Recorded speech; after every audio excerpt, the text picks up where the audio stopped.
Back again. I'm so happy to have again Janet Stern, who has, again, another person who has the nerve to come back on this show after so many other people have shunned this show because they think I'm rambunctious, irreverent. I have to. I'm your neighbor. Yes, that's true. That's true. You even let me in your house, even though you don't have a TV, which I have don't. a TV. I don't have a microwave. Oh. I don't have cable. I was going to make a Jewish joke, but you wouldn't find that funny. No. Microwave. You do have a TV. Interesting. Yeah. You shun the media, but you're part of the media. I shun cable. Cable. Yeah. Gives you too much Except that we get HBO Go from my son, so I shouldn't tell him. Do you watch shows on the internet? Yeah, often. Yeah. Okay, so you do take things. Okay. You have an alternative strategy. Right, alternative strategies. If you're choosing. And pretty soon that's what we will all be doing. As you said, I asked you earlier, which will be in the green room snips, a question, will big movie theaters be around in 50 years? And she said, absolutely not. But we'll get back to that. I want to get to the Oscars. I'm so disappointed with the Oscars. Out of all these movies, Spotlight, Bridge of Spies, Brooklyn, Mad Max, Bring Them Home, The Revenant, or whatever it was called, Spotlight. With Leonardo DiCaprio, as you said. Craig actually made a good point. You're missing The Big Short. The Big Short, which one? No, the Spotlight Spotlight one. Yeah. See, I don't even remember which one. Craig made a good point. With so much films out there, Netflix, all that stuff out there, nothing is in the American psyche anymore. Like The Godfather. That's all we talked about for 1971. You mean like a unifying film? Yeah, unifying. We don't have famous movies that everyone knows that become, reference points. Except for maybe Fast and Furious. Do you think we have that in television programs? Not as much, less and less. So it's really is it the entertainment industry, or is it the way people watch film? It's everything. It's so many choices, so many ways to watch. And maybe the films aren't as good. I think I disagree with you about that. I think the films are fantastic. Actually, I think films are getting better and better and better. Are they as iconic as the ones that are legendary? The ones that are legendary and iconic, there were fewer studios, there were fewer ways of making movies, and so anything that was made was big. Right. And that's the same way with television programs. I remember when I was, many places I worked, we would watch a television program and this is trite, and everyone talks about this, but it is true. We would all talk about the same thing, the same show the next day. Three major stations. You really rarely find that now. And it's the same with movies, because you can't get... People will go to Blockbusters, and they will go only to Blockbusters, right? That was they don't go to anything else. So are you admitting that... Blockbusters. I thought you meant... No, not the video store. They're really archaic, yes. That they don't make movies as iconic as they used to. I don't know what you mean by iconic. Maybe they don't make them iconic. The Godfather. Because it's not a reference point anymore. The Graduate. Dr. Strangelove. I think Some Like It Hot. Once in a while, and of course it escapes me now, once in a while a movie like that comes along. But not with the pace. But it's very rare. I think it's a combination of two things. Groundbreaking, one, which is hard to come by, and two, it's diffused. Everything's diffused now. And fragmented. Fragmented is the right. word. The same is true in popular songs. We used to have great popular songs that everyone knew. Right. Nowadays, we don't even know who the famous rock bands are. And some of that was bad that's too, though. true. I remember when the Candyman by Sammy Davis Jr. It followed me all summer. You couldn't get away from it. It was painful. But I thought you had ABC. You know, again, the market was stratified. Few people decided what you could see. With this egalitarianism, some of it sucks. So anyone could put anything on. Well, anyone can, but it also attracts a very diverse groups niche. of and you find yourself in that niche, and so some people just go to the Montgomery or just go to the Garden. Or just watch this TV show on Netflix. Shows I've never seen one. I've never seen Portlandia. Maybe it's great. I meet these fanatics who know everything about it. I have no reference point. Nothing about it. Things were so much better before we had electricity. Yeah. If you want going back that far. Okay, out of these movies, Spotlight, The Big Short, Bridge of Spies, what's your Brooklyn, Mad Max, Bring Them Home, The Revenant, Spotlight. What was your favorite? Bring Them Home? Yeah, that was. What was that? I don't know. I never heard of that. They have too many nominations. Trying to get more people to watch, even though the Oscars. He's testing you. He made it up. I have a feeling. The Oscars went down 15% again in viewers. Yeah. But it was a rough year. But it was a fun watch though because of that tension. I thought so too. Oh, we're going to the race thing now. A lot of people criticize Chris Rock. I thought he did a fabulous job. He skewered everybody. He had a very difficult position because no matter what he did, he was going to offend some people, and they were going to be angry. Right. And people go into their ideological trenches, and you can't win. And one thing I like is he's an entertainer first. I think he likes the First Amendment. He's going to go on and black, white, he's a person entertainer too. And also, he has to entertain. It's his job. He's a comedian. That's his job to be funny. But he also brought in some points like we had more things important to worry about when I was growing up, getting lynched, than what was the best movie. But so he made relevant points, and how there's there's not enough black executives. I don't. But to me though, it's a matter of demographics.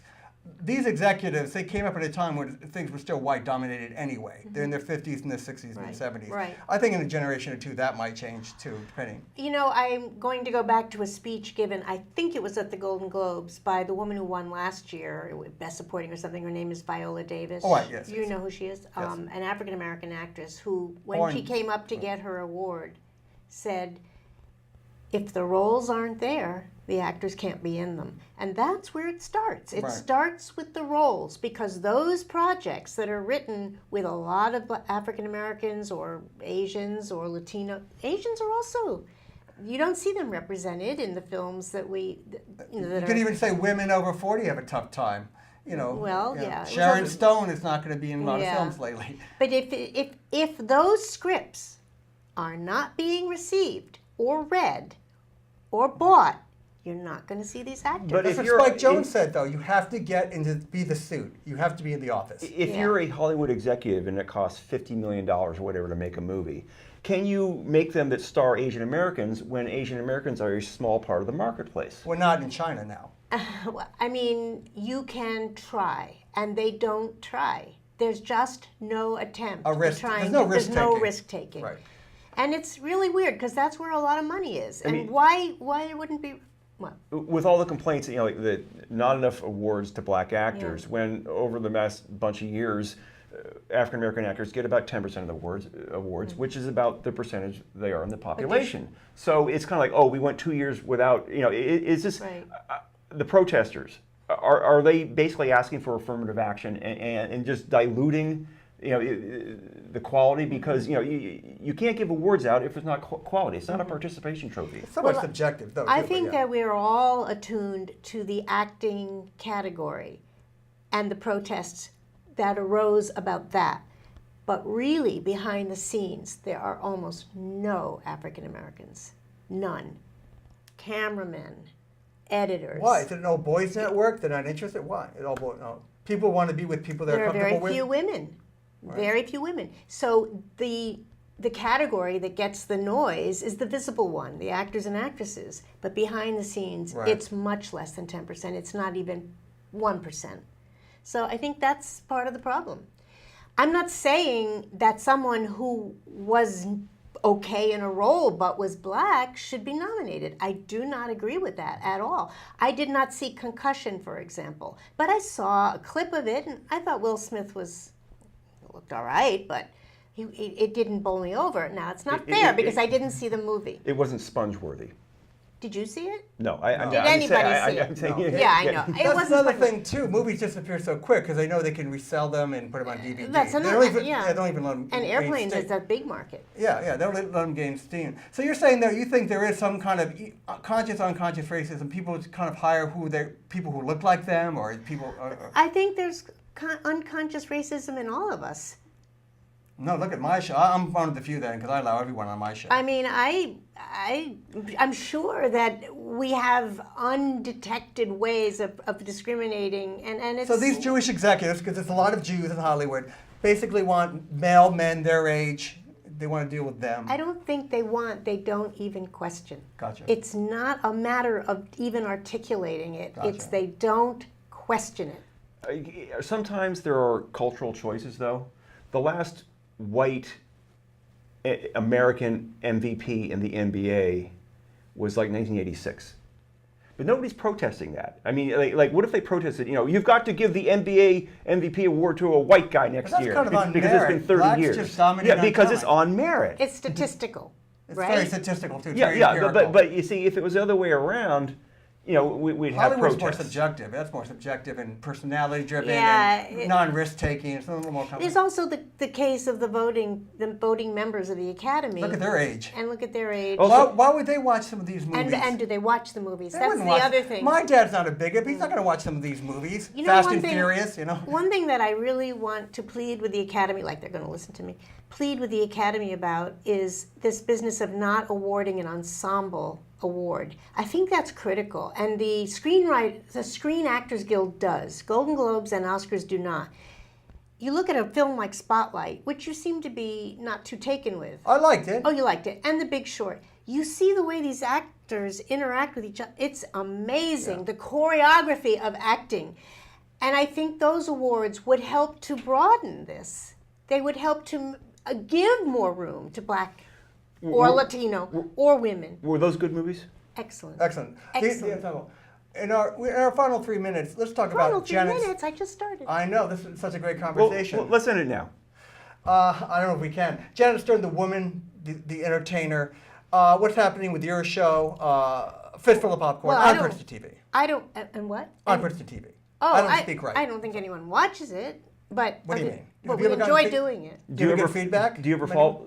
We had one show which got a lot of hits, but on Vimeo, and we started a Facebook page, but it's an archaic kind of show. It's not, it's not like that. No. And I think most shows have to be. It's kind of intellectual. It's like you're sitting down Yeah. talking in slow. Right. kind of- It's slow. It can be slow. It can be fast, but it can be slow. And I saw you in a movie that we discussed. Oh, no. Oh, yes. You're kidding I me. had Brad Gray on. Oh, Brad Mays. Mays on. You're And calling him Gray? Gray.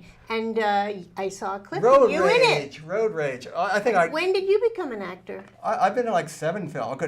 all on the internet, but I've been in like 7 films. I saw it. My charisma and my presence, I think, overwhelms. I saw it in the theater, and I thought it was kind of rude on the audience's part because you are an amateur actor, but and you They were didn't- throwing and, things? and he didn't perform well, and Oh. they started booing.